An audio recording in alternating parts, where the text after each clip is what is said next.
এই মুহূর্তে চাঞ্চল্যকর খবর সোনারবঙ্গ নিউজের। রঘুনাথগঞ্জের মথুরাপুরে ভয়াবহ পথ দুর্ঘটনায় প্রাণ গেল একজন ব্যক্তির, আহত একাধিক। মৃত ব্যক্তির নাম ফারুক শেখ, বাড়ি বীরভূমের হিয়াতনগর। ঘটনাটি ঘটেছে অমরপুরের 12 নম্বর জাতীয় সড়কে। সেখানে জাতীয় সড়ক সংলগ্ন গ্যারেজের পাশে দাঁড়িয়েছিল কয়েকটি বাইক, একটি 4 চাকা। ফারাক্কার দিক থেকে বহরমপুরগামী একটি ট্রাক বেপরোয়াভাবে রাস্তার পাশে দাঁড়িয়ে থাকা একটি বাইক এবং 4 চাকাকে সজোরে ধাক্কা মারে। ঘটনাস্থলে মৃত্যু হয় গ্যারেজেরই কর্মী ফারুক শেখের।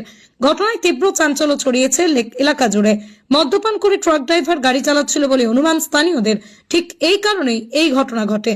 রঘুনাথগঞ্জ থানার অন্তর্গত রঘুনাথগঞ্জ বহরমপুর 12 নম্বর জাতীয় সড়কের উপর মথুরাপুর বাসস্ট্যান্ড মোড়ে একটি লরি নিয়ন্ত্রণ হারিয়ে গ্যারেজের মধ্যে ঢুকে পড়লে ঘটনাস্থলে মৃত্যু হয় একজনের, আহত আরো 2 জন। স্থানীয় বেসরকারি নার্সিংহোমে চিকিৎসাধীন। স্থানীয় এক প্রত্যক্ষদর্শী জানান, সোমবার বিকেলেই ফারাক্কা থেকে বহরমপুরগামী একটি লরি হঠাৎই মথুরাপুর এলাকায় 12 নম্বর জাতীয় সড়ক থেকে নিয়ন্ত্রণ হারিয়ে রাস্তার বাম দিকে একটি 4 চাকা গাড়ির গ্যারেজের মধ্যে ঢুকে পড়ে।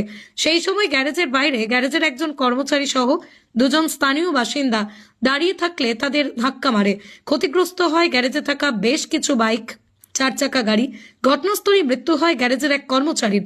আহত আরো 2 জনকে স্থানীয় বেসরকারি নার্সিংহোমে নিয়ে যাওয়া হয়েছে। পুলিশ সূত্রে জানা যাচ্ছে, মৃত ব্যক্তির নাম ফারুক শেখ, বয়স 33 বছর, বাড়ি বীরভূমের মুরারই থানার অন্তর্গত হিয়াতনগর। মৃতদেহ উদ্ধার করে ময়নাতদন্তের জন্য জঙ্গিপুর মহকুমা হসপিটালে নিয়ে আসে পুলিশ। ঘাতক গাড়ির ড্রাইভার খালাসি সহ গাড়িটিকে আটক করেছে পুলিশ। কি কারণে দুর্ঘটনা তদন্তে নেমেছে রঘুনাথগঞ্জ থানার পুলিশ।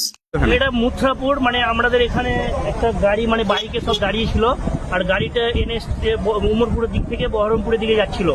সেই সময় ব্যালেন্স মানে সে কন্ট্রোল না করতে পেরে ড্রিঙ্ক করেছিল, যার কারণে গিয়ে প্রথমত একটা বাইকে মারার পরে একজন সঙ্গে সঙ্গেই নিহত হয়।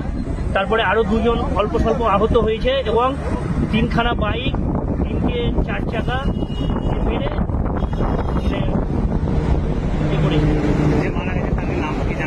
যে মারা গিয়েছে উনি এখানে একটা গ্যারেজে কাজ করতো। তার নাম হচ্ছে ফারুক, বাড়ি নাকি হিয়াতনগর, এটা শুনলাম। বাকি এখানে আপনার সে গ্যারেজে কাজ করতো 4 চাকা।